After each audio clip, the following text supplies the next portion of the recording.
La viuda pobre aceptó una casa rodeada de cactus gigantes, pero al quitar una espina, encontró el secreto para ser la más rica de la familia. Un anciano millonario parecía estar condenando a su empleada doméstica, una viuda pobre con 3 hijos, a vivir en una pesadilla. La propiedad estaba abandonada y literalmente rodeada por un ejército impenetrable de cactus gigantes que nadie había podido cortar en décadas. Los herederos ricos se rieron pensando que María había recibido basura, pero ella no sabía que ese muro de espinas no estaba ahí para mantener a la gente fuera. Estaba ahí para mantener algo adentro. Cuando María intentó desesperadamente entrar en su nuevo hogar, descubrió que una de las espinas ocultaba un mecanismo que nadie había visto en 100 años. ¿Por qué el anciano eligió a su empleada más humilde para heredar este secreto? Y lo más aterrador, ¿podrá María sobrevivir cuando los sobrinos ambiciosos intenten quemar la casa con ella adentro para recuperar lo que creen que es suyo? Suscríbete y dinos tu país. Si quieres ser parte de nuestra comunidad VIP, dale al botón de unirse para ver contenido extra. Todo comenzó el día en que enterraron a Javier García en el Panteón Municipal. María tenía 32 años, 3 niños menores de 10 y ni un solo peso en el bolsillo. Su marido había muerto en un accidente en la obra donde trabajaba, y la constructora se lavó las manos diciendo que Javier no tenía contrato firmado. Mentira. Pero nadie le creyó a una viuda sin estudios, sin familia, sin nada. Lo peor no fue quedarse sola. Lo peor fue descubrir, una semana después del funeral, que Javier había pedido prestado dinero a medio pueblo para pagar las medicinas de su madre antes de que muriera. 40,000 pesos.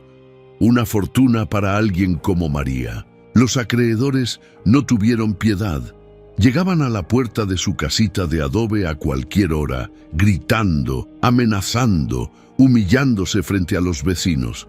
«Viuda sinvergüenza, págame lo que me debes o te saco a patadas de aquí», le gritó don Esteban, el dueño de la ferretería, frente a toda la calle. Sus hijos, Pedrito de 9 años, Lupita de 7 y el pequeño Toño de apenas 4, lloraban escondidos detrás de su falda raída. María apretaba los dientes y bajaba la cabeza. No había otra opción.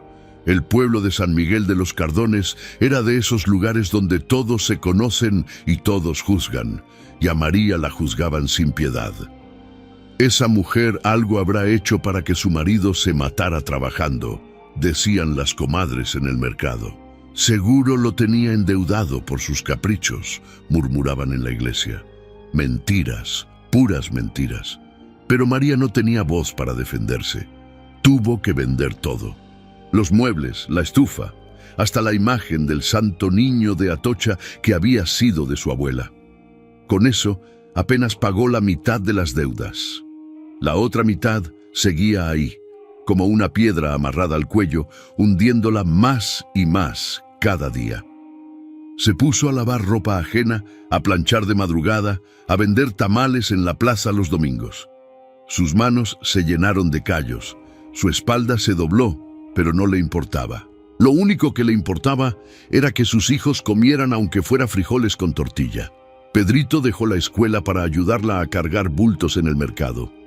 «No, mijo, tú tienes que estudiar», le suplicaba María. Pero el niño era terco, igualito que su padre. «Yo trabajo, mamá, para que Lupita y Toño no pasen hambre», decía con esa seriedad que no debería tener un niño de 9 años. Los meses pasaron. Enero, febrero, marzo. El calor de abril llegó como un castigo. Las deudas seguían ahí. Los acreedores seguían llegando. Y entonces llegó el desalojo. Don Esteban, el mismo que le había gritado en la calle, compró la casita de María por una miseria a través del juzgado. Ella ni siquiera entendía bien los papeles que le pusieron enfrente, solo sabía que tenía una semana para salir.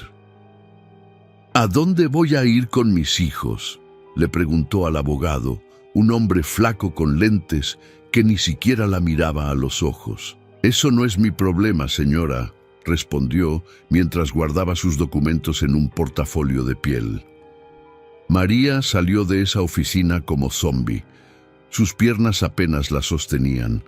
Caminó sin rumbo por las calles polvorientas hasta que llegó a la plaza principal. Se sentó en una banca bajo la sombra de los laureles y por primera vez en meses se permitió llorar.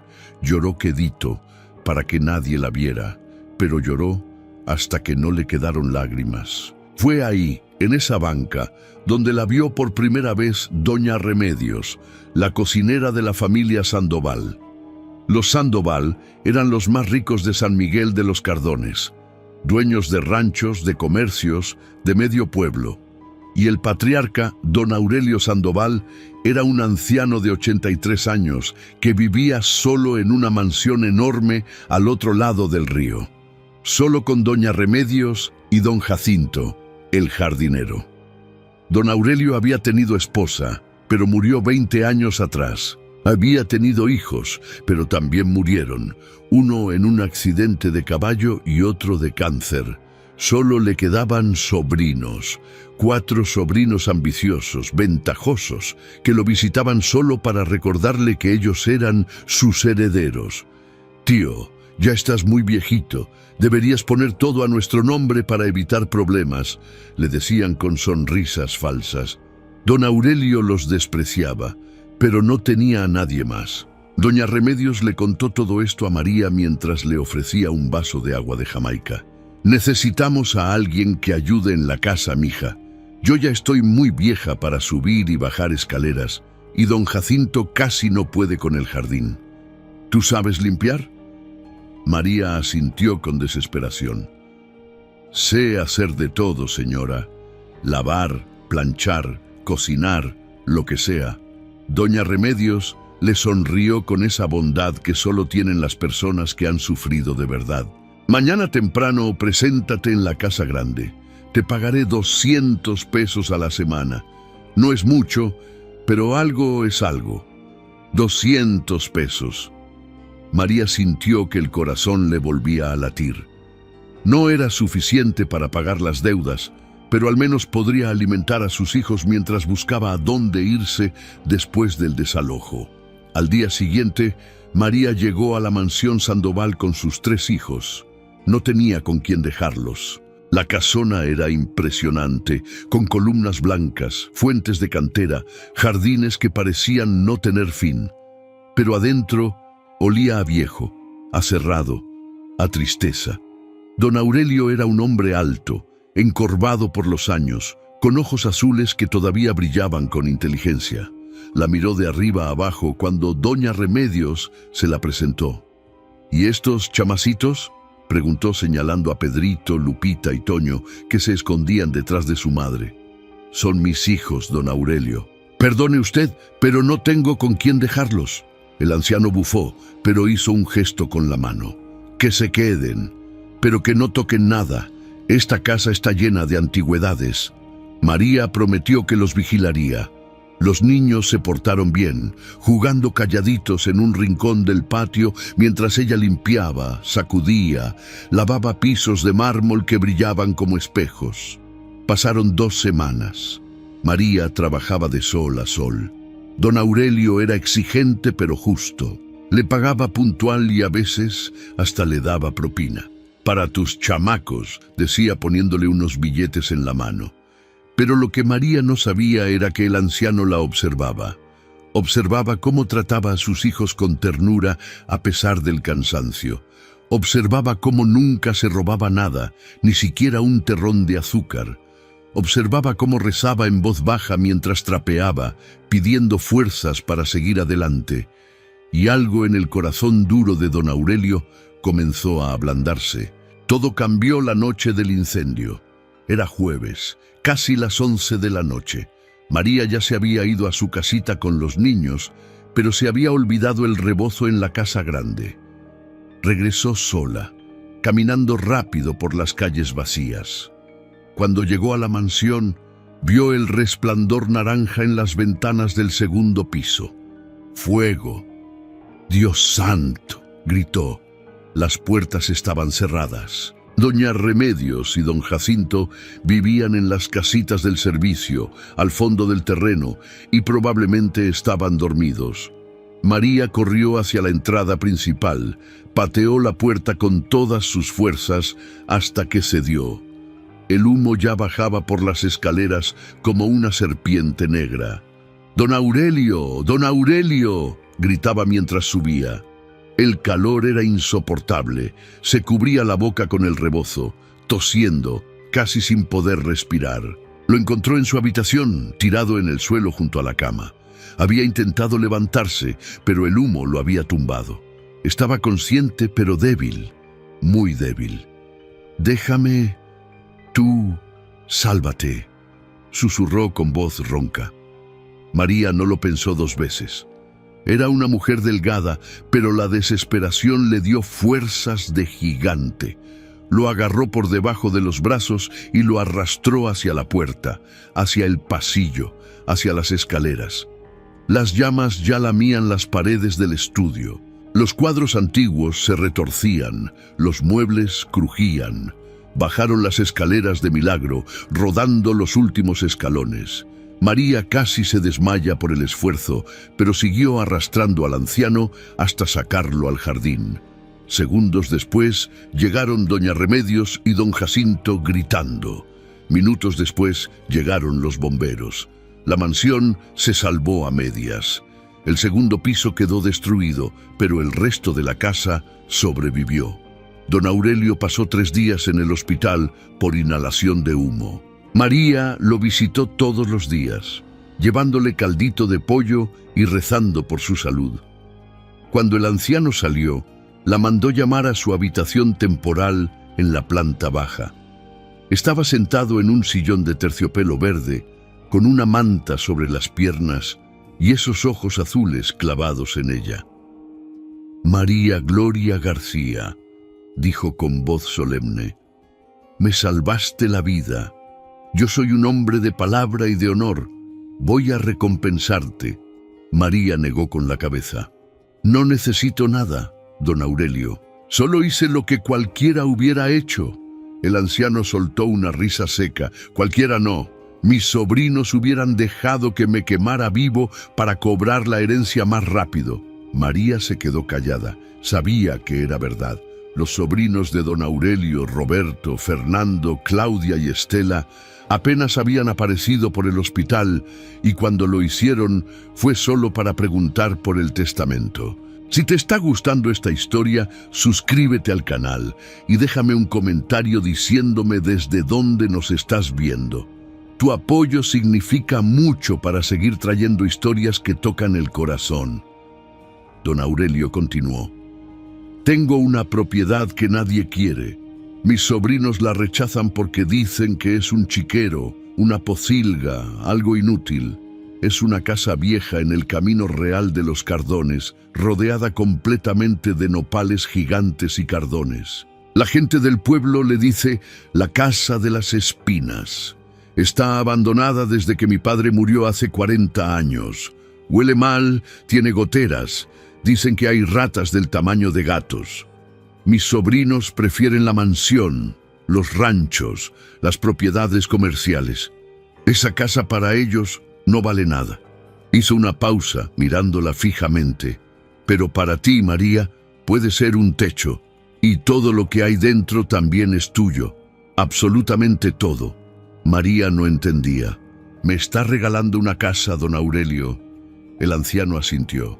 «Te la estoy dando porque te la mereces, porque eres buena, honesta, valiente, porque salvaste a este viejo terco cuando nadie más lo hubiera hecho. Mañana vendrá el notario con los papeles. La casa será tuya, junto con el terreno. Nadie podrá quitártela jamás». María salió de esa habitación mareada, sin poder creer lo que acababa de pasar. Una casa propia. No importaba si estaba fea, rodeada de espinas, llena de ratas, era suya. Sus hijos tendrían un techo, ya no les quitarían nada más.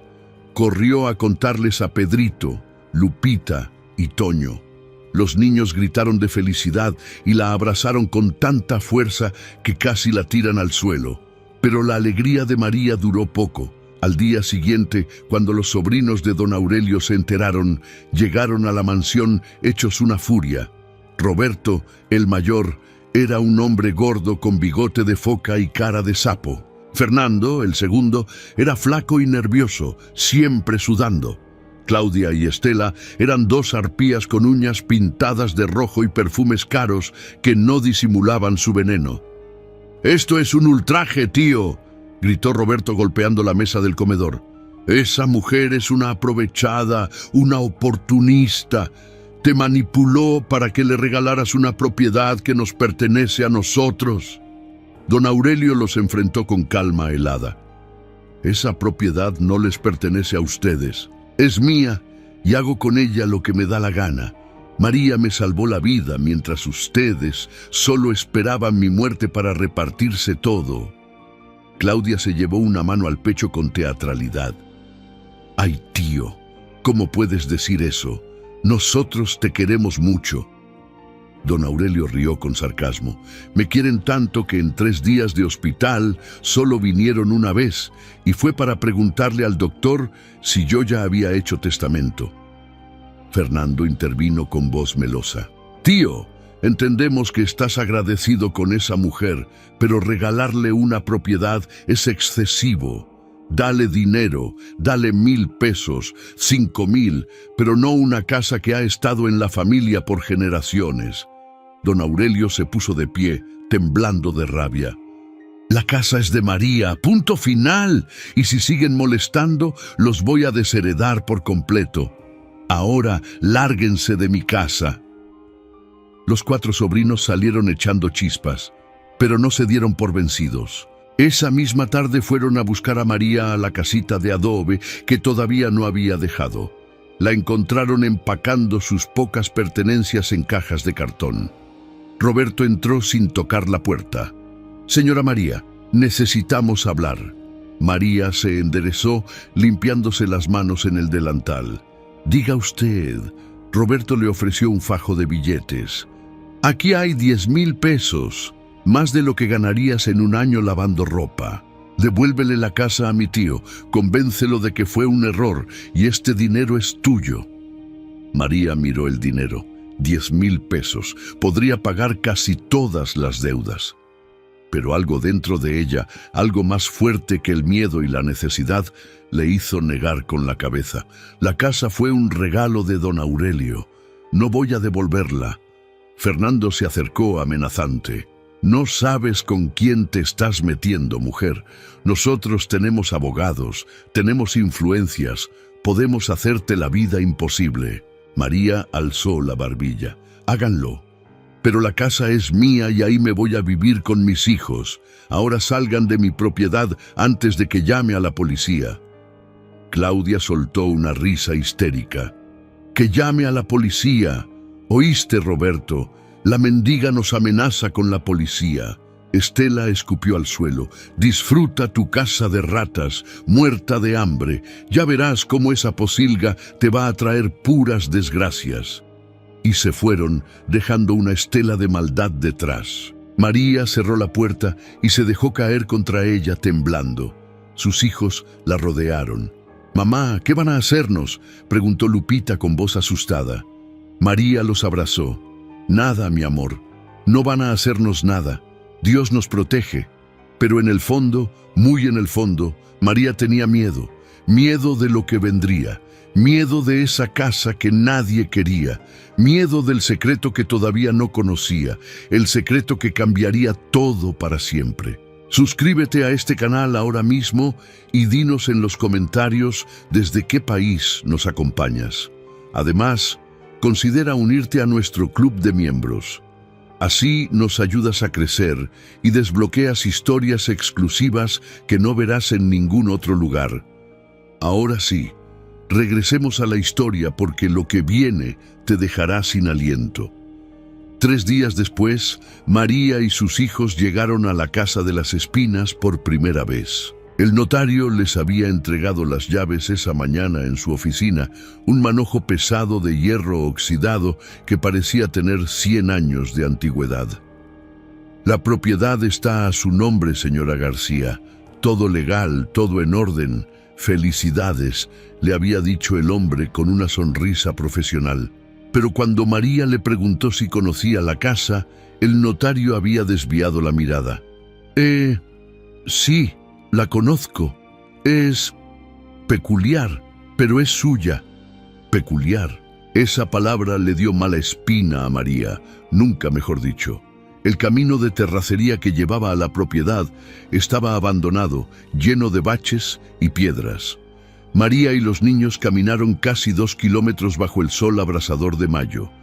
Pedrito cargaba una caja con sus pocas pertenencias, Lupita llevaba a Toño de la mano y María arrastraba una maleta vieja que había sido de su abuela. Cuando finalmente llegaron, lo primero que vieron los dejó sin aliento. No era una casa.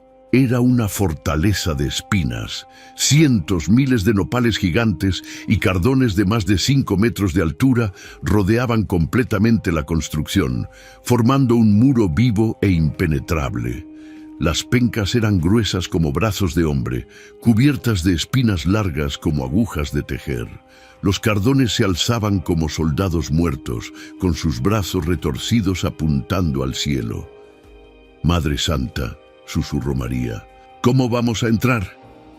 Había un solo camino, una vereda estrecha que serpenteaba entre las plantas. María avanzó primero, protegiéndose la cara con el rebozo. «Niños, caminen exactamente detrás de mí, no toquen nada. Estas espinas pueden atravesar hasta las botas». Avanzaron despacio, muy despacio. El aire estaba quieto, pesado, como si las plantas absorbieran hasta los sonidos. Toño empezó a llorar. «Mamá, tengo miedo. Esto parece casa de brujas». María lo cargó, aunque pesaba y ella ya estaba agotada. «No digas eso, mijo. Es solo una casa vieja, nada más». Pero incluso ella sentía algo extraño, una presión en el pecho, como si algo las estuviera observando desde dentro de aquel mar de espinas. Finalmente llegaron a la construcción. Era una casona de 2 pisos, de estilo colonial, con paredes de adobe pintadas de un amarillo deslavado que alguna vez fue brillante. Las ventanas tenían rejas de hierro forjado, muchas de ellas oxidadas y torcidas. La puerta principal era de madera maciza, carcomida por el tiempo, con un aldabón en forma de cabeza de león que tenía los ojos viscos por la herrumbre. María metió la llave más grande en la cerradura. Giró con un chirrido que le puso la piel de gallina.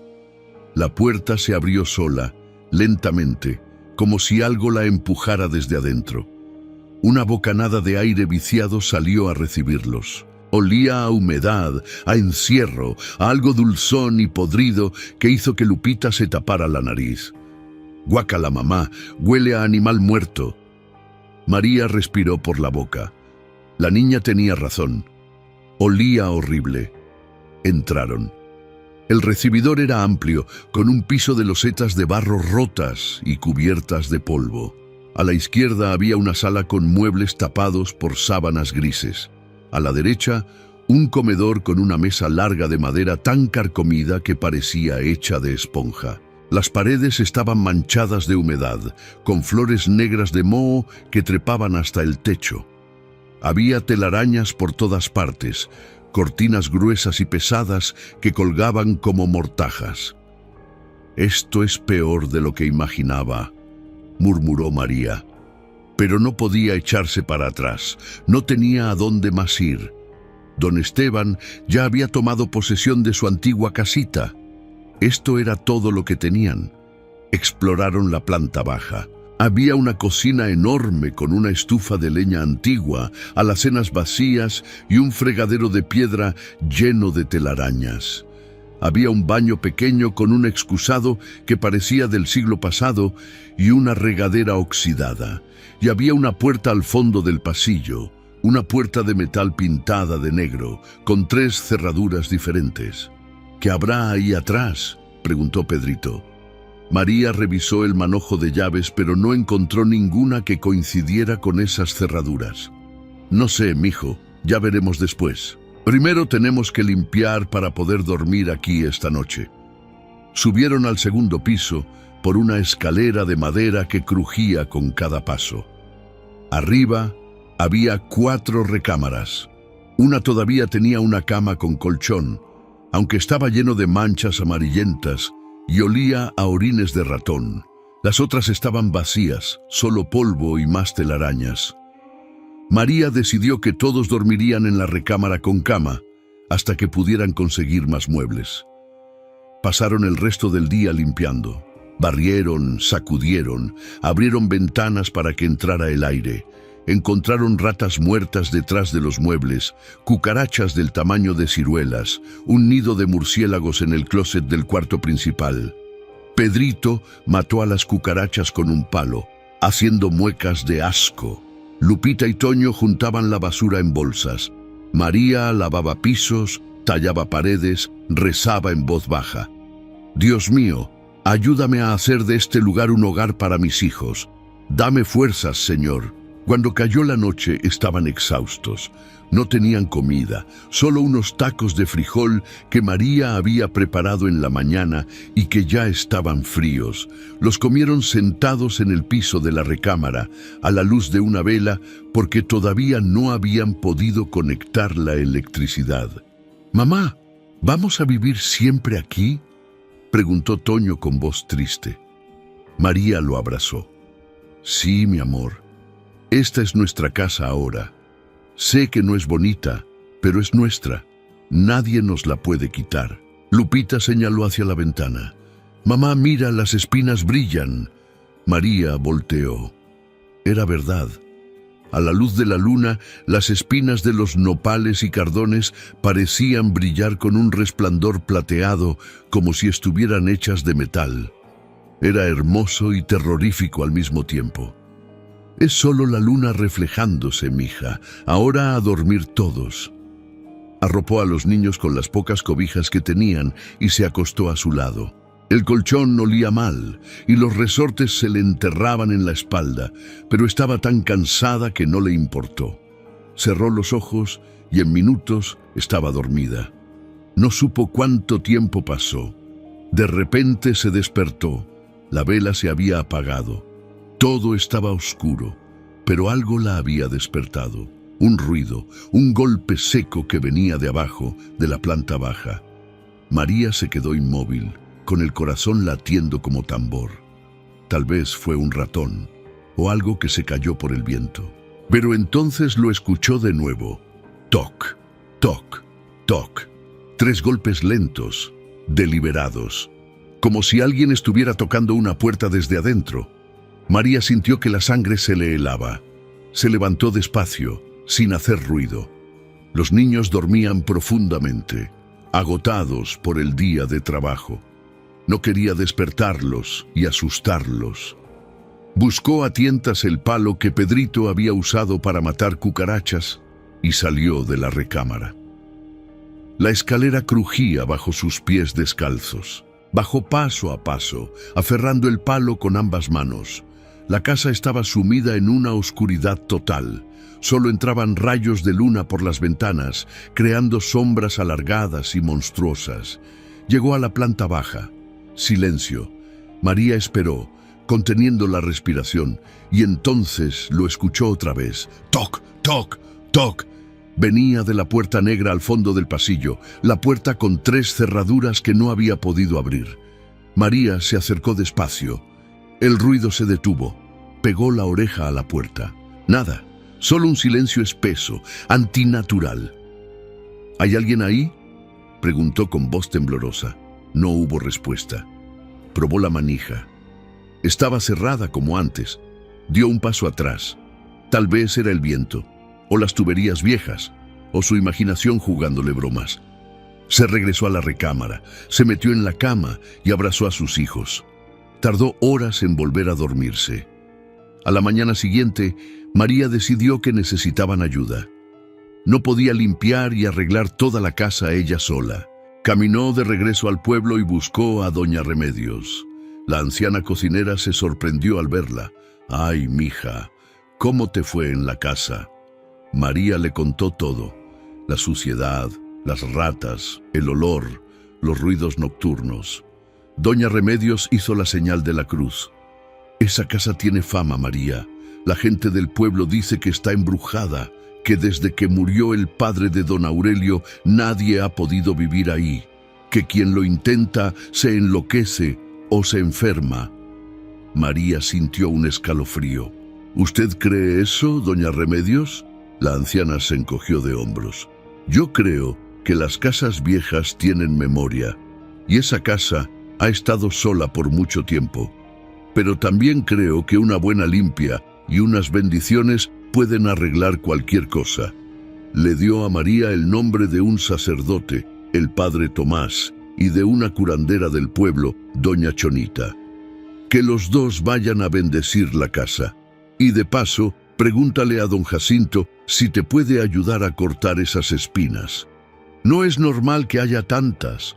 No olvides suscribirte y activar la campanita para no perderte el desenlace de esta historia. Y cuéntame en los comentarios, ¿alguna vez has vivido en una casa que te diera miedo?». María hizo lo que doña Remedios le recomendó. El padre Tomás fue esa misma tarde. Era un hombre joven, apenas 30 años, con lentes redondos y una Biblia gastada bajo el brazo. Roció agua bendita por toda la casa, rezó oraciones en latín, puso una cruz en cada habitación. Cuando llegó a la puerta negra del fondo, se detuvo. «¿Qué hay aquí adentro?». María negó con la cabeza. «No sé, padre, no tengo las llaves».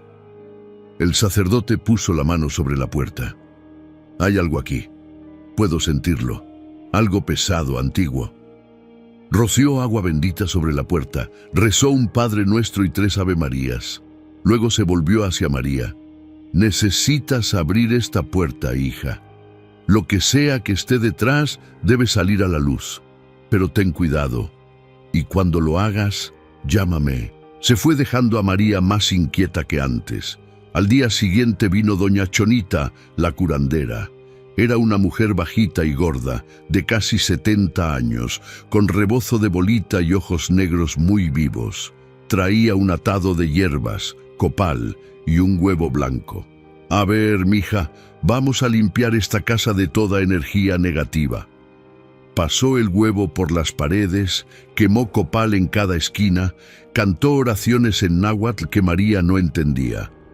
Cuando llegaron a la puerta negra, doña Chonita dejó de cantar. Se quedó parada frente a la puerta, muy quieta, muy seria. «¿Qué pasa, doña Chonita?». La curandera volteó a verla con ojos preocupados. «Detrás de esta puerta hay algo muy valioso, pero también hay peligro. Ten cuidado, María. Los secretos guardados por mucho tiempo siempre cobran precio». Y se fue, dejando a María todavía más confundida. Esa noche, María no pudo dormir. Se quedó acostada mirando el techo, pensando en la puerta negra, en los ruidos, en las palabras del padre Tomás y doña Chonita. ¿Qué diablos había detrás de esa puerta? ¿Por qué don Aurelio le había dicho «todo lo que hay dentro también es tuyo» con tanto misterio? A las 3 de la mañana se levantó, no aguantaba más la incertidumbre, bajó a la cocina, encendió una lámpara de petróleo que había encontrado en una alacena y se puso a buscar. Buscó en todos los cajones, en todas las alacenas, detrás de los muebles. Y finalmente, en un librero de la sala, encontró una caja de metal escondida detrás de unos libros viejísimos. Dentro había 3 llaves antiguas. El corazón le dio un vuelco. Corrió al pasillo hasta la puerta negra. Con manos temblorosas, probó la primera llave en la cerradura de arriba. Giró. La segunda llave en la cerradura del medio. Giró. La tercera llave en la cerradura de abajo. Giró. Las 3 cerraduras se abrieron con un clic metálico. María puso la mano en la manija. Respiró hondo. «Dios mío, protégeme», susurró. Empujó la puerta. Se abrió hacia adentro con un chirrido largo y agónico. Un aire frío salió de la oscuridad del otro lado. María levantó la lámpara. Lo que vio la dejó sin aliento. No era un cuarto, era una escalera. Una escalera de piedra que bajaba, bajaba hacia las entrañas de la tierra. Un sótano secreto que nadie había mencionado. Las paredes eran de piedra desnuda, húmedas, cubiertas de musgo verde. María empezó a bajar. Los escalones eran irregulares, resbalosos. Contó 20 escalones, 30, 40. Finalmente llegó al fondo. Era un cuarto grande, de techo bajo, con paredes de roca viva. Y en el centro había algo cubierto con una lona gruesa, del tamaño de un automóvil. María se acercó despacio, levantó la lámpara, agarró una esquina de la lona y jaló. La tela cayó al suelo levantando una nube de polvo, y María gritó, no de miedo, de incredulidad. Frente a ella había pilas y pilas de cajas de madera, cajas viejas con letras pintadas a mano. Propiedad de la Revolución, 1913. Con manos temblorosas, María abrió la primera caja. Adentro había monedas de oro, cientos de monedas de oro. Abrió la segunda caja, más oro, pero en lingotes. La tercera caja estaba llena de joyas. Collares, anillos, brazaletes, todo antiguo, todo de oro y plata con incrustaciones de piedras preciosas. La cuarta caja contenía documentos, títulos de propiedad, acciones de empresas mineras, bonos del gobierno. María cayó de rodillas. Las lágrimas le corrían por las mejillas.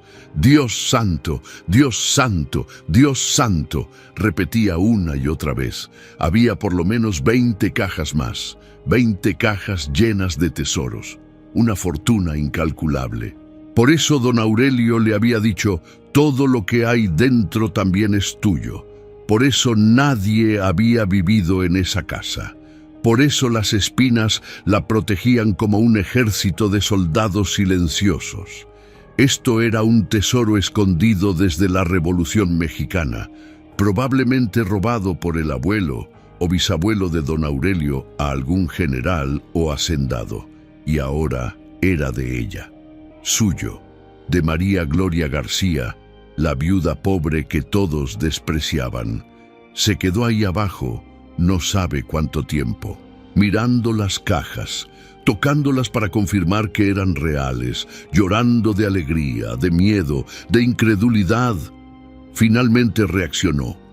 Tenía que cerrar todo, esconderlo, no decirle a nadie. Si la gente del pueblo se enteraba, vendrían a robarla. Si los sobrinos de don Aurelio se enteraban, la matarían. Subió corriendo, cerró la puerta negra con las 3 llaves, guardó las llaves en el bolsillo de su vestido, se sentó en el piso del pasillo, temblando. «Calma, María, calma, piensa. Necesitaba un plan. No podía ir al banco con lingotes de oro como si nada. No podía empezar a gastar dinero de repente sin levantar sospechas. Tenía que ser inteligente. Muy inteligente. Al día siguiente actuó como si nada hubiera pasado. Los niños se despertaron y siguieron limpiando la casa. María cocinó frijoles con las últimas provisiones que tenía. A media mañana llegó don Jacinto, el jardinero de don Aurelio, con herramientas para empezar a cortar las espinas. Era un hombre de unos 60 años, moreno, fuerte, de pocas palabras. «Don Aurelio me mandó ayudarle, señora María. Dice que estas espinas necesitan control». Trabajaron todo el día. Don Jacinto cortaba las pencas y cardones más cercanos a la casa, creando un perímetro de seguridad. «Estas plantas son raras, señora», comentó mientras afilaba su machete. Nunca había visto nopales y cardones crecer tan tupido. Es como si alguien los hubiera sembrado así a propósito, para esconder algo. María sintió que el corazón le daba un brinco. «¿Usted cree?» Don Jacinto se encogió de hombros. El padre de don Aurelio era un hombre muy mañoso. Dicen que escondió muchas cosas durante la Revolución, oro, armas, documentos, pero nadie sabe dónde. María cambió de tema rápidamente. Esa tarde, cuando don Jacinto se fue, María decidió explorar más el sótano. Bajó con una linterna que había comprado en el pueblo. Revisó cada caja con cuidado. Contó. Había 24 cajas en total, 11 con monedas de oro, 4 con lingotes, 3 con joyas, 6 con documentos y títulos de propiedad. En una de las cajas de documentos encontró algo que la dejó helada. Un sobre amarillento con una carta escrita a mano. La letra era antigua, elegante. Decía: «Para quien encuentre esto, soy Aurelio Sandoval Rentería y este tesoro es producto del saqueo que hice junto a mi compadre el general Huerta durante la toma de Zacatecas en 1914. Me arrepiento de haberlo tomado, pues fue robado a familias inocentes. Si algún día alguien honesto encuentra esto, que lo use para hacer el bien que yo no pude hacer. Que Dios me perdone». La carta estaba fechada en 1940. María la leyó 3 veces. Entonces entendió todo. Don Aurelio, el hijo del que escribió la carta, sabía de la existencia del tesoro. Por eso había protegido la casa con espinas. Por eso se la había dado a ella, una mujer honesta y buena, en lugar de a sus sobrinos codiciosos. Él quería que el tesoro fuera para alguien que lo mereciera, que lo usara bien, pero María no tuvo mucho tiempo para reflexionar, porque 3 días después los problemas empezaron.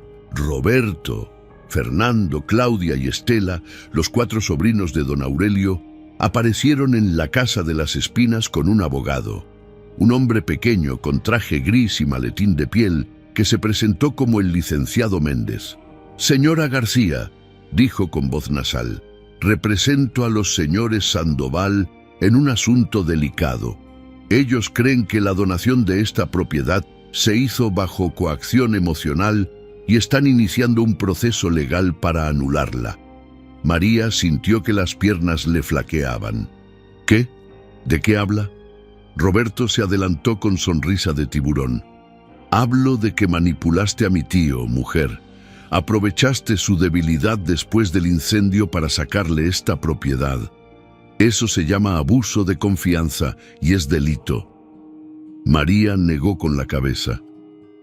«Yo no manipulé a nadie. Don Aurelio me dio esta casa porque quiso, porque le salvé la vida».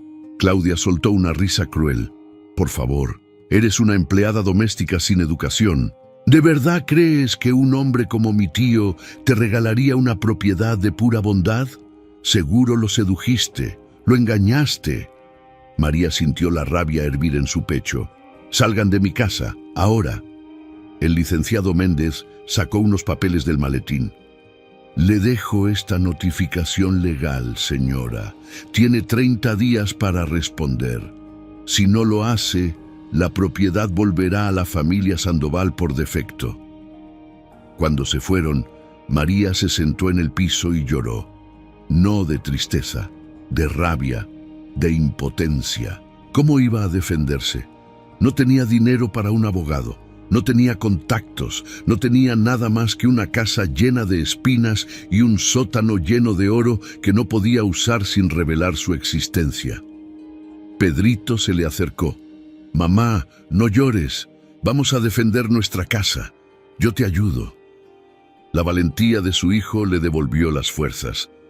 Tenía razón. No podía rendirse. No después de todo lo que había sufrido. Esa casa era de ella, y nadie se la iba a quitar. Al día siguiente fue a ver a don Aurelio. El anciano estaba en su habitación, todavía recuperándose del incendio. Cuando María le contó lo que estaban haciendo sus sobrinos, don Aurelio golpeó el brazo del sillón con tanta fuerza que se lastimó la mano. «Malditos buitres, sabía que harían algo así». Llamó a su propio abogado, el licenciado Garza, un hombre mayor y respetado en todo el estado. «Víctor, necesito que defiendas a esta señora de mis sobrinos. Ellos están tratando de quitarle la casa que le regalé». El licenciado Garza, después de escuchar toda la historia, asintió. «No se preocupen, La donación fue legal, firmada ante notario, con testigos. No tienen caso. Esto solo es una estrategia de intimidación. María respiró aliviada, pero don Aurelio todavía se veía preocupado. Ten cuidado, María, mis sobrinos son capaces de cualquier cosa, no confíes en nadie y si pasa algo raro en la casa, avísame inmediatamente. María regresó a la casa de las Espinas con un poco más de tranquilidad. Pero esa noche la tranquilidad se esfumó. Eran las 2 de la mañana cuando escuchó ruidos afuera. No eran ruidos normales. Era el sonido de botas sobre grava, de voces susurrando, de herramientas metálicas chocando. María se levantó, cargó el palo y se asomó por la ventana. Su sangre se heló. Había 3 hombres afuera con linternas tratando de cortar las espinas para abrir un camino hacia la casa. Eran desconocidos, hombres grandes, vestidos de oscuro, con paliacates cubriendo sus rostros. María despertó a Pedrito. «Mijo, hay hombres afuera tratando de entrar. Lleva a tus hermanos al closet y ciérrense con llave. No salgan pase lo que pase». El niño palideció, pero obedeció. María bajó las escaleras, con el corazón a 1000 por hora.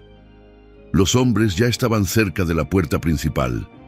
Escuchó que uno de ellos decía: «Los Sandoval pagaron bien por esto.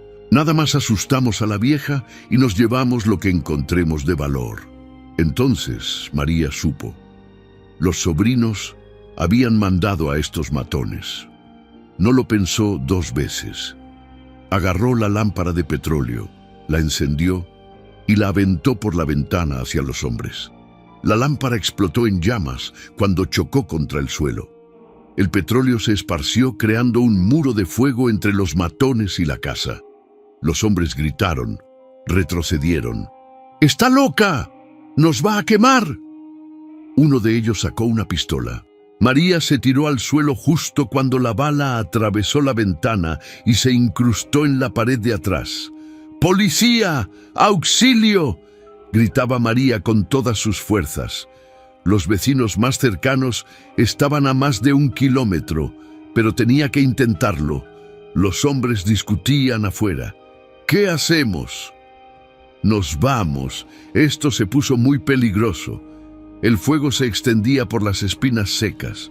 Las pencas ardían con un sonido crepitante. Las espinas explotaban como pequeños cohetes. Los hombres corrieron hacia la carretera. María se quedó ahí temblando, rezando para que el fuego no alcanzara la casa. Por suerte, llovía en la mañana y el suelo estaba húmedo. El fuego se apagó solo después de quemar solo un tramo de las espinas. Cuando salió el sol, María fue directo al pueblo y puso una denuncia. Les contó todo a los policías. Ellos fueron a interrogar a los sobrinos de don Aurelio, pero por supuesto negaron todo. No sabemos de qué habla esa mujer. «Debe estar traumatizada inventando cosas», dijo Roberto con cara de santo. No tenían pruebas, los matones habían huido. Pero María ya no tenía miedo. Tenía rabia, y la rabia la hacía fuerte. Suscríbete ya. Déjanos un comentario para saber desde dónde nos visitas. Si quieres echarnos la mano, únete al canal y disfruta de relatos únicos. Ahora sí, mucha atención, que esto se va a poner buenísimo. Los días siguientes fueron de guerra silenciosa. María no salía de la casa de las Espinas más que para lo absolutamente necesario. Don Jacinto instaló candados nuevos en todas las puertas y ventanas. El padre Tomás pasaba cada 3er día a bendecir el perímetro. Doña Remedios le llevaba comida para que no tuviera que ir al pueblo. «Mija, ten mucho cuidado. Los Sandoval están furiosos. Andan diciendo por todo San Miguel que tú le robaste la casa a don Aurelio, que lo amenazaste, que quién sabe qué cosas». María apretaba los puños. «Que digan lo que quieran, doña Remedios.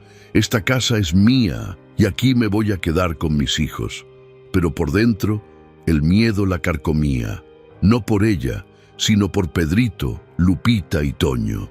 ¿Y si los sobrinos trataban de hacerles daño a los niños? ¿Y si mandaban a más matones? ¿Y si ponían veneno en el agua del pozo? María apenas dormía. Se la pasaba despierta, vigilando, con el machete de don Jacinto al lado de la cama. Mientras tanto, el licenciado Garza trabajaba en la defensa legal. Reunió todos los documentos de la donación, los testimonios del notario, del padre Tomás, que había sido testigo de la firma, de doña Remedios, que confirmaba que don Aurelio estaba en pleno uso de sus facultades mentales cuando hizo el regalo. Señora María, el caso está sólido. Los Sandoval no tienen ninguna prueba de coacción o manipulación. Van a perder. Pero el juicio tomaría meses en los que María tendría que vivir con la incertidumbre y el peligro. Una tarde, el licenciado Garza llegó con noticias importantes. María, necesito preguntarte algo. ¿Has encontrado algo extraño en la casa? Algo que pueda explicar por qué los Sandoval están tan desesperados por recuperarla. María se puso tensa. ¿Cómo qué, licenciado? El abogado se quitó los lentes y los limpió despacio. Mira, yo fui abogado del padre de don Aurelio hace muchos años, cuando era joven. Ese hombre tenía secretos, muchos secretos. Y siempre me dio la impresión de que en esa casa había algo más que paredes viejas y muebles carcomidos. Si encontraste algo, tienes que decírmelo, porque eso podría ser exactamente lo que los sobrinos están buscando. María lo miró a los ojos. ¿Podía confiar en él? Don Aurelio confiaba, y ella necesitaba aliados. Respiró hondo. Licenciado, sígame. Lo llevó hasta la puerta negra. Sacó las 3 llaves. Lo que voy a mostrarle no puede salir de aquí. Si alguien se entera, mis hijos y yo corremos peligro. El licenciado Garza asintió solemnemente. Tiene mi palabra. Bajaron al sótano. Cuando el abogado vio las cajas, se quedó blanco como papel. Santísimo Sacramento. Se acercó, abrió una caja, sacó un lingote de oro y lo sopesó en la mano. Esto es una fortuna incalculable. María, ¿tienes idea de cuánto vale todo esto? Ella negó con la cabeza. El licenciado Garza hizo cálculos mentales. Solo en oro estamos hablando de mínimo 50 millones de pesos, tal vez más. Y eso sin contar las joyas, los documentos, los títulos de propiedad. María sintió que las rodillas se le doblaban. 50 millones de pesos. Era más dinero del que podría gastar en 10 vidas. El licenciado Garza encontró la carta del abuelo de don Aurelio y la leyó en voz alta. Cuando terminó, silbó bajito. Entonces esto es un tesoro de la revolución. Robado, sí, pero eso fue hace más de 100 años. Legalmente, si está en tu propiedad y la donación es válida, es tuyo. Miró a María con seriedad. Pero aquí viene lo complicado. Si los Sandoval se enteran de esto, no van a parar hasta matarte y quedarse con todo. Tenemos que ser muy, muy cuidadosos. Pasaron horas discutiendo qué hacer. Finalmente acordaron un plan. Primero, ganar el juicio y asegurar que la casa quedara legalmente a nombre de María sin ninguna duda.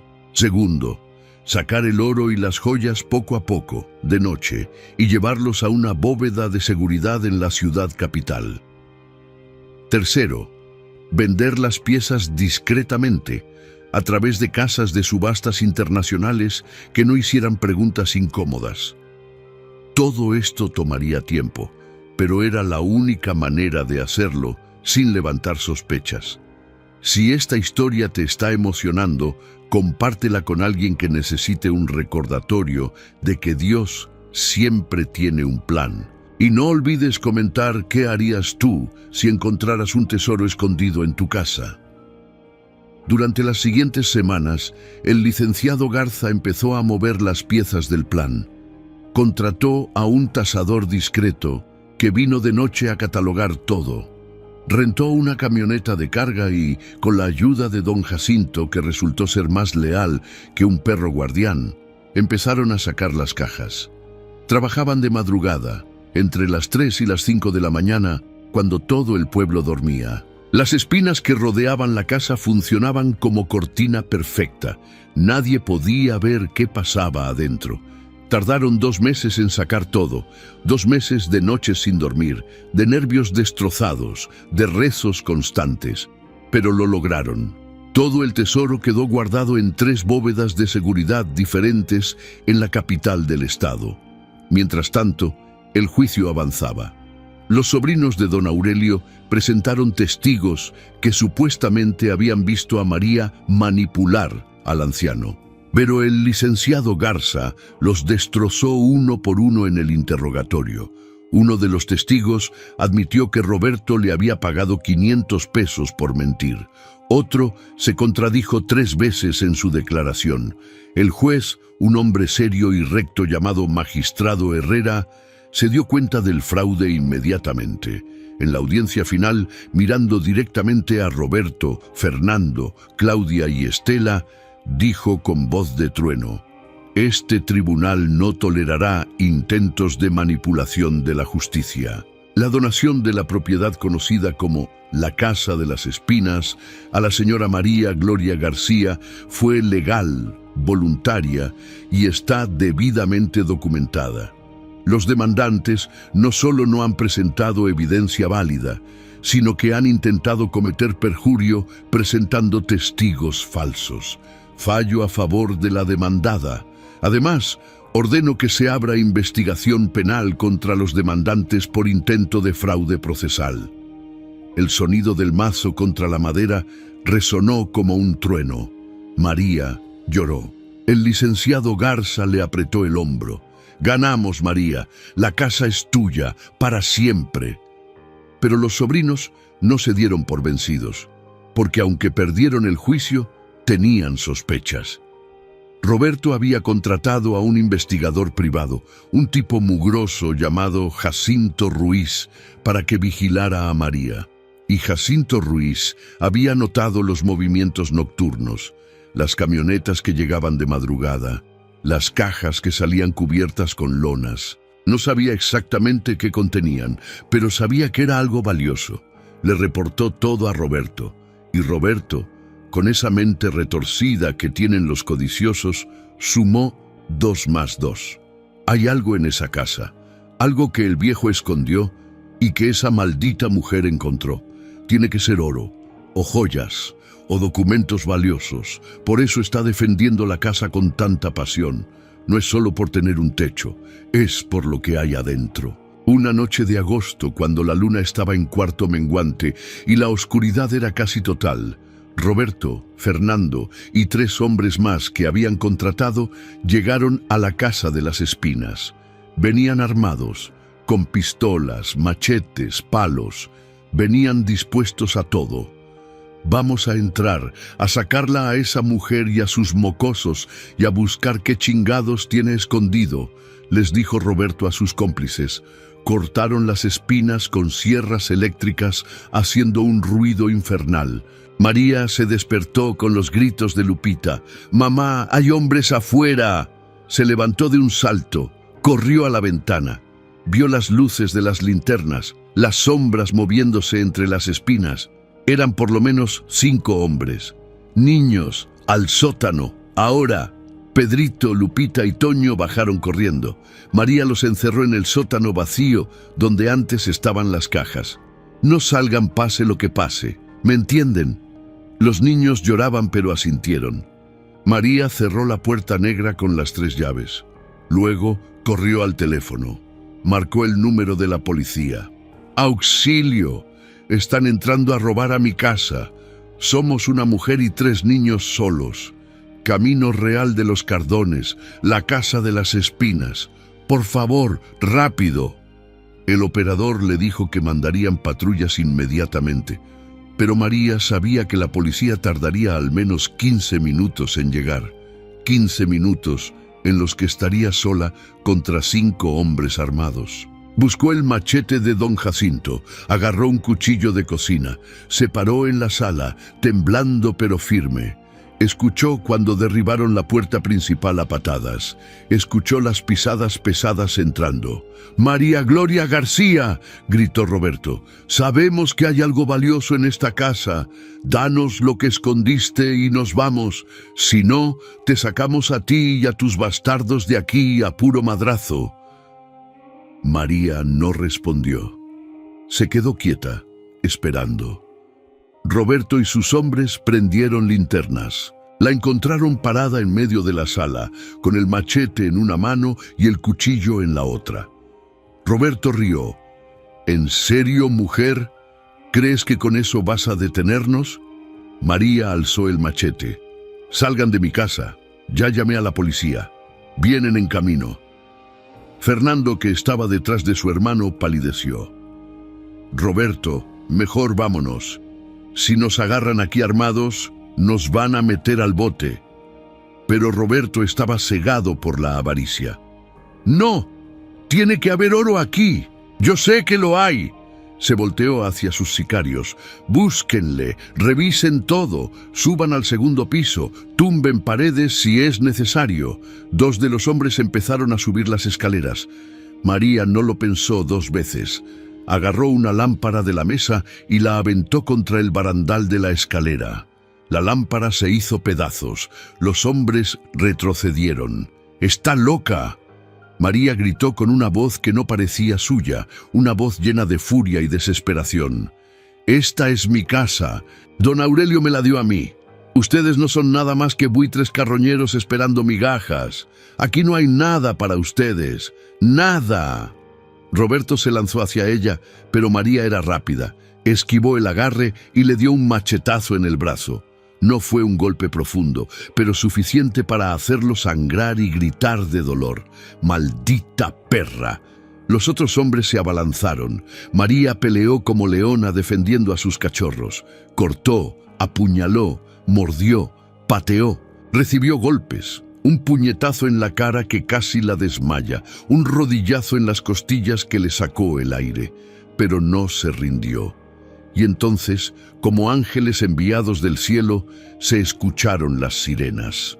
Las patrullas de policía llegaban por el camino de terracería, con luces rojas y azules, iluminando la noche. «¡La policía!», gritó Fernando. Los sicarios corrieron hacia la puerta trasera. Roberto, sangrando del brazo, trató de huir también.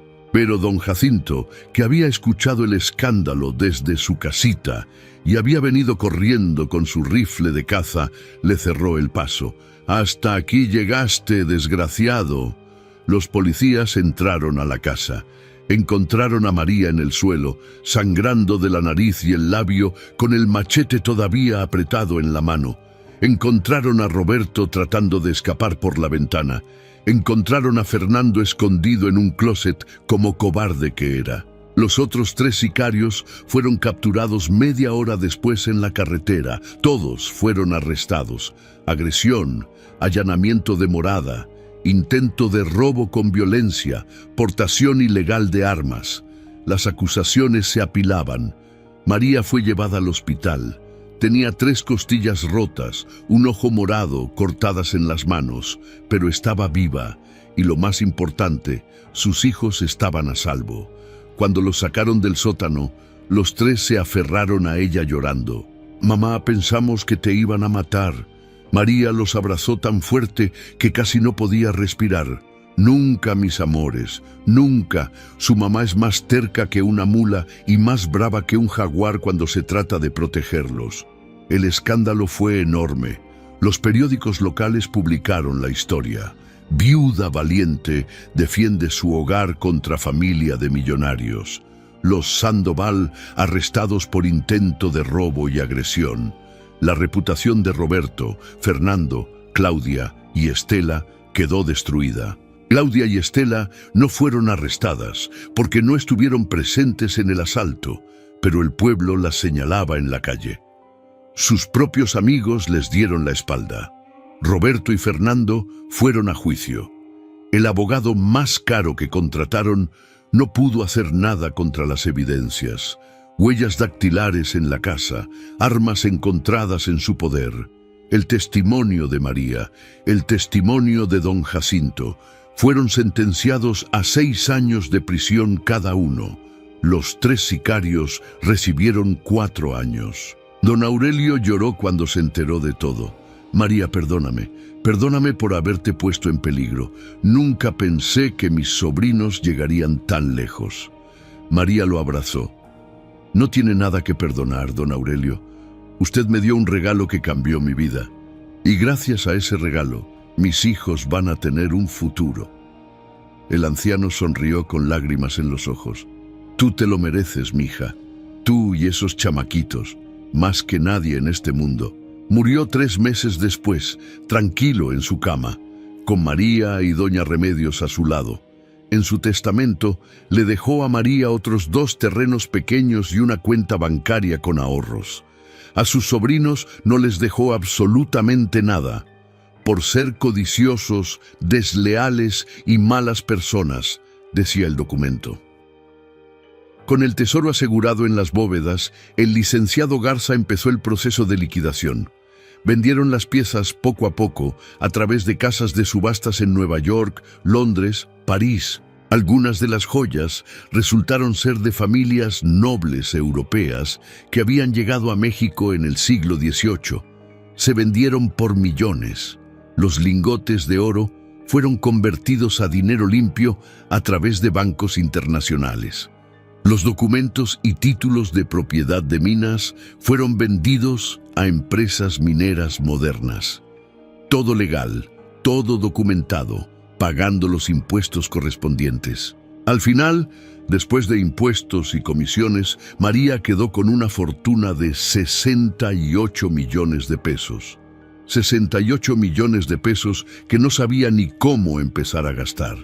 Lo primero que hizo fue renovar completamente la Casa de las Espinas. Contrató arquitectos, albañiles, electricistas, plomeros. Tumbaron las paredes podridas y construyeron nuevas, pusieron pisos de mármol, instalaron ventanas enormes de vidrio, pintaron todo de blanco y azul cielo. Podaron las espinas salvajes, pero dejaron algunas como decoración, formando un jardín hermoso y único. El sótano secreto lo convirtieron en una sala de cine privada para los niños. La casona quedó preciosa como salida de revista. Los mismos vecinos que antes la despreciaban, ahora pasaban por el camino real solo para ver la transformación. ¿Viste la casa de María? Parece palacio. Dicen que se sacó la lotería. No, dicen que encontró un tesoro. Las habladurías no le importaban a María, que dijeran lo que quisieran. Lo segundo que hizo fue asegurarse de que sus hijos tuvieran la mejor educación posible. Contrató tutores privados para que los pusieran al corriente con todo lo que habían perdido por la pobreza. Luego, los inscribió en el mejor colegio privado de la región. Pedrito, Lupita y Toño florecieron. Pedrito resultó ser brillante para las matemáticas y las ciencias. Lupita tenía talento para la escritura y las artes. Toño era un genio con las computadoras. María lloraba de orgullo cada vez que los veía con sus uniformes impecables, sus mochilas llenas de libros, sus sonrisas llenas de esperanza. «Esto es lo que su papá hubiera querido para ustedes», les decía. «Estudien mucho, sean buenas personas y nunca olviden de dónde venimos». Lo tercero que hizo fue ayudar a otros. Creó la Fundación Javier García, en memoria de su esposo. La fundación daba becas a niños pobres, construía casas para viudas sin recursos, financiaba cirugías para enfermos sin seguro médico. María trabajaba personalmente en la fundación, visitando familias necesitadas, entregando despensas, abrazando a madres solteras que lloraban de gratitud. «Yo sé lo que es sufrir», les decía. «Yo sé lo que es no tener ni para tortillas. Por eso estoy aquí, para ayudarlas a salir adelante como yo salí». En 5 años, la Fundación Javier García ayudó a más de 1000 familias en San Miguel de los Cardones y pueblos cercanos. María se convirtió en una heroína local. Las mismas comadres que antes hablaban mal de ella, ahora la alababan. «¡Ay! María es un ángel. Mira todo lo que hace por el pueblo. María sonreía. No lo hacía por el reconocimiento. Lo hacía porque era lo correcto. Los años pasaron. Pedrito se graduó de la universidad como ingeniero civil con honores. Consiguió trabajo en una empresa constructora grande y su primer proyecto fue construir viviendas de interés social para familias pobres. «Es mi manera de honrar a mi papá», le dijo a María el día de la inauguración. Lupita se convirtió en abogada especializada en derechos de las mujeres, defendía gratuitamente a viudas y madres solteras en casos de pensión alimenticia, herencias, violencia doméstica. «Aprendí de la mejor», le decía a su mamá. «Aprendí de ti, que nunca te rendiste». Toño fundó una empresa de tecnología que daba cursos gratuitos de computación a niños de escasos recursos. «Todos merecen las mismas oportunidades que yo tuve», decía. María los miraba a los tres y su corazón se llenaba de una felicidad tan grande que apenas cabía en su pecho. En el 10º aniversario de la donación de la Casa de las Espinas, María organizó una fiesta enorme. Invitó a todo el pueblo. Puso mesas largas en el jardín, entre las espinas decorativas que ahora eran símbolo de protección y no de peligro. Contrató músicos, cocinó ella misma toneladas de comida, abrió las puertas de su casa para que todos vieran la transformación. Don Jacinto, ya anciano y con bastón, fue el invitado de honor. Doña Remedios, retirada y viviendo cómodamente gracias a una pensión que María le daba, lloraba de alegría. El padre Tomás dio una bendición especial. El licenciado Garza, ahora amigo cercano de la familia, dio un brindis por María Gloria García, la mujer más valiente, honesta y generosa que he conocido en mi vida. Que Dios la bendiga siempre. Todos alzaron sus copas. Por María. Esa noche, cuando todos se fueron y la casa quedó en silencio, María subió al balcón del segundo piso. Miró las estrellas. Miró las espinas que brillaban plateadas bajo la luna.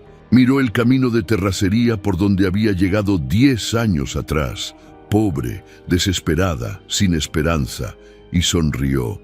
Sonrió pensando en Javier, su esposo, que desde el cielo seguramente estaba orgulloso. Sonrió pensando en don Aurelio, el anciano noble que vio en ella lo que nadie más vio. Sonrió pensando en sus hijos, que ahora eran profesionales exitosos y buenas personas. «Gracias, Dios mío», susurró. «Gracias por nunca abandonarme. Gracias por las pruebas que me hicieron fuerte. Gracias por las bendiciones que llegaron envueltas en espinas». Porque María había aprendido la lección más importante de su vida: que Dios nunca da cargas que no podamos llevar, que las pruebas más difíciles a veces son el camino hacia las bendiciones más grandes, que la humildad, la honestidad y el valor siempre son recompensados, aunque no sea de la manera que esperamos, que una casa rodeada de espinas puede esconder el tesoro más grande. Y que el verdadero tesoro no es el oro ni las joyas, sino la familia, la dignidad y la capacidad de ayudar a otros que sufren como nosotros sufrimos. La Casa de las Espinas ya no daba miedo, ya no olía mal, ya no estaba abandonada. Era un hogar lleno de luz, de risas, de amor. Y María Gloria García, la viuda pobre que todos despreciaban, era ahora la mujer más rica del pueblo. No solo en dinero, sino en lo que realmente importa, en paz, en propósito y en la certeza de que había cumplido su misión en esta tierra. Y las espinas que alguna vez parecieron una maldición, ahora eran un recordatorio permanente de que las cosas más hermosas de la vida a menudo vienen protegidas por las pruebas más dolorosas. Que hay que atreverse a atravesar las espinas para encontrar la rosa. Que hay que tener fe cuando todo parece oscuro, porque la luz siempre llega para quienes perseveran. Esta es la historia de María Gloria García y la Casa de las Espinas, una historia de sufrimiento y triunfo, de pobreza y riqueza, de desesperación y esperanza. Una historia que nos enseña que nunca, nunca, nunca debemos rendirnos, porque Dios siempre tiene un plan, y ese plan, aunque no lo entendamos, siempre es perfecto. Si esta historia tocó tu corazón, compártela. Compártela con alguien que esté pasando por un momento difícil, con alguien que haya perdido la esperanza, con alguien que necesite recordar que los milagros existen y que a veces llegan de las formas más inesperadas.